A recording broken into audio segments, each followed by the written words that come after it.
నమస్తే అండి చంద్ర వెంకట్రావు గారు. ఈరోజు మన కళావేదికలో నిర్వహించినటువంటి వీడిన బంధాలు అనే కవితాంశానికి గాను మీరు చక్కని కవితని పోస్ట్ చేశారండి.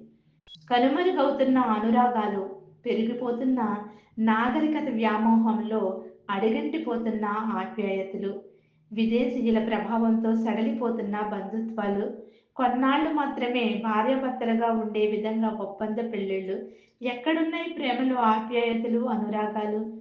తరలిపోతున్నవి బంధాలు, కాలగర్భంలో కలిసిపోతున్నాయి మమతానురాగాలు, బంధువులపైన, తల్లిదండ్రులపైన, పిల్లలపైన బంధాలు తగ్గిపోతూ వీడని బంధాలు నేడు వీడిన బంధాలుగా మారిపోతున్నాయి.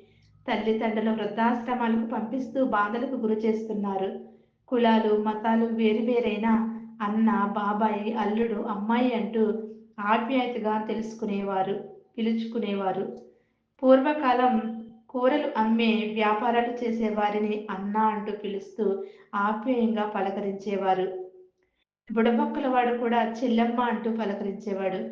కరుణ, ప్రేమ, అనురాగము సడలిపోయి ఎవరికి వారే స్వార్థం పెరిగిపోతుంది. వీడిపోతున్న బంధాలు, కాలంలో మార్పు, నాగరికత వ్యామోహం, అస్తవ్యస్తమైన జీవితం ప్రస్తుతం సాగుతుంది అంటూ చాలా ఆవేదన భరితంగా రాశారండి చంద్ర వెంకట్రావు గారు. చాలా అద్భుతంగా రాశారు. నిజంగా మీ కవితలు అయితే చాలా ఆవేదన కనిపిస్తుంది. అలాగే గత తాలూకు అనుబంధాలు ఏ విధంగా ఉండేవి అనేది కూడా మీరు మీ కవితలో చక్కగా చూపించారు. ధన్యవాదాలు సార్.